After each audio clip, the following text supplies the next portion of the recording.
एक अजीब शाम की बात है जब मनाली की पहाड़ियों में गर्मियों की रात को तेज हवा चलती है और तेज बारिशों के साथ हवाएं गूंज रही थी। तभी पूरा शहर एक अजीब माहौल में बदल जाता है। इन्हीं तेज हवाओं और बारिशों ने की बेहद डरावनी घटनाओं की शुरुआत। पहाड़ों के बीच बसा हुआ एक छोटा सा गांव, जहां का वातावरण हमेशा ही रहस्यमय और भूतिया था। यहाँ के लोगों ने इस गांव की कई भूत भरी कहानियां सुन रखी थी, इसीलिए रात होते ही सारा गांव शांत हो जाता और सभी अपने अपने घरों के दरवाजे बंद कर लेते। एक रात एक युवा कपल अनुराग और तन्वी अपनी छुट्टियां बिताने और मनाली की पहाड़ियों का आनंद लेने इसी गांव में आए। जब तेज हवा चलने लगी और बारिश की बूंदें गिरने लगी तो अनुराग और तन्वी को इसका मजा लेने के लिए टहलने के लिए निकल गए। लेकिन वो दोनों उस भूतिया गुफा से अनजान थे जिसके बारे पूरे गांव में चर्चा थी। देखते ही देखते वह दोनों गुफा के पास पहुंच गए और गुफा के अंदर जाने लगे। गुफा के अंदर जाते ही तन्वी को अजीब डरावना एहसास होने लगा। उन्हें लगा कि जैसे कोई उन दोनों का पीछा कर रहा है, लेकिन अगले ही पल उन्होंने इसके ऊपर ध्यान देना बंद कर दिया। चलते चलते अनुराग और तन्वी एक झरने के पास पहुंच गए जो गुफा के ही अंदर था, जहां पर उन्होंने एक भयानक दृश्य देखा। एक लड़की की तस्वीर जो बेहद डरावनी थी और खून से लथपथ थी, वह झरने के पास थी। तन्वी उस तस्वीर को देखकर चिल्ला उठी और बहुत डर गई। तन्वी ने अनुराग से वापस जाने के लिए कहा, लेकिन अनुराग उस तस्वीर को पास से देखना चाहता था, इसलिए उसने तन्वी की बात नहीं सुनी। अनुराग उस तस्वीर को देखने के लिए जैसे ही आगे बढ़ा और तस्वीर को छूने लगा, तस्वीर से एक आवाज आती है, तुम्हें यहाँ नहीं आना चाहिए था। और अचानक ही उस तस्वीर से खून की बूंदें गिरने लगी और तस्वीर से एक हाथ निकलता है और वो अनुराग को पकड़ लेता है। ये सब देख के तन्वी और अनुराग बहुत डर जाते हैं और दोनों गुफा से बाहर निकलने के लिए भागने लगते हैं। गुफा से बाहर निकलते ही दोनों ने चैन की सांस ली। अगले ही दिन दोनों घर वापस लौट गए। दिनों बीतते गए, लेकिन वह डरावना अनुभव अनुराग के दिमाग में मानो बस सा गया। उसने गुफा के रहस्य को सुलझाने का तय किया। इसी दौरान अनुराग की मुलाकात एक ऐतिहासिक बात से हुई। अनुराग ने उसे अपना पूरा किस्सा सुनाया।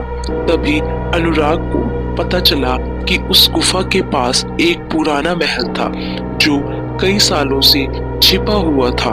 महल का एक डरावना रहस्य था जिससे लोग अनजान थे, जिससे तन्वी और अनुराग भी पहले तो अनजान थे, लेकिन अब अनुराग सब समझ चुका था। अनुराग ने तन्वी को साथ लिया। पहले तो तन्वी ने जाने से मना किया, लेकिन अनुराग के ज्यादा दबाव डालने के कारण तन्वी जाने के लिए तैयार हो गई। फिर दोनों उसी गांव में पहुंचे और गुफा के पास बने महल की ओर बढ़े। वहां जाकर उन्होंने एक अजीब छेद देखा जो महल के अंदर को जाने का रास्ता था। महल के अंदर जाते ही अजीब गरीबों चीजें होने लगी, जिससे दोनों हैरान हो गए। वह एक बड़े कमरे के पास पहुंचे जहां उन्हें एक पुरानी किताब मिली जिसमें उस गुफा की कहानी लिखी हुई थी। कहानी के अनुसार महल के एक आदमी ने अपनी बेटी को एक राजा के साथ उस गुफा में जबरदस्ती भेज दिया था। वह दोनों मिलकर लड़की पर अत्याचार करते, उसका शोषण करते और कई बारिशों रात में उस लड़की के ऊपर बहुत अत्याचार हुए।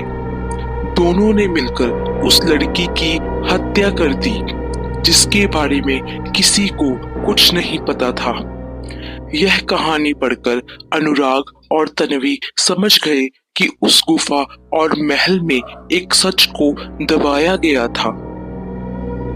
वह तुरंत महल से बाहर निकलने लगे, लेकिन तभी तेज हवा और बारिश होने लगी। वह दोनों गांव की तरफ बढ़ ही रहे थे कि अचानक उन्हें एक अजीब आवाज सुनाई दी। उन्होंने पीछे मुड़कर देखा तो वह लड़की की तस्वीर थी जो उन्होंने गुफा में झरने के पास देखी थी। तस्वीर से आवाज निकली, तुम लोगों को यहाँ नहीं आना चाहिए था। उस लड़की की आवाज में मानो एक दर्द सा था। तभी तन्वी को अनुराग के पीछे से एक हाथ निकलता हुआ दिखाई दिया। तन्वी ने चिल्लाया, अनुराग देखो वहाँ। लेकिन अनुराग का ध्यान उस लड़की की तरफ था जो अब अपने असली रूप में खड़ी थी और उसकी खूबसूरती अनुराग को दीवाना बना रही थी। अचानक उस लड़की ने अनुराग को अपनी तरफ खींचा और उसे खींचते हुए गुफा के अंदर ले गई और उसने एक बड़े से पत्थर से अनुराग को मार दिया। अब अनुराग भी खून से लथपथ हो गया।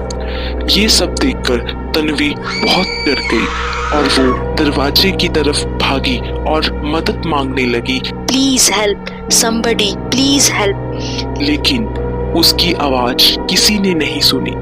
उस रात तेज हवा, बारिश और झरनों की गुहार ने गांव में बड़ा हंगामा मचा दिया, लेकिन कोई नहीं जानता था कि गांव में क्या हुआ है। वह चीखें उस डरावनी रात की सांझ में बस एक भूली याद बनकर रह गई। इस तरह मनाली की पहाड़ियों में एक और कहानी दब कर रह गई, जिसे कोई नहीं जान पाया।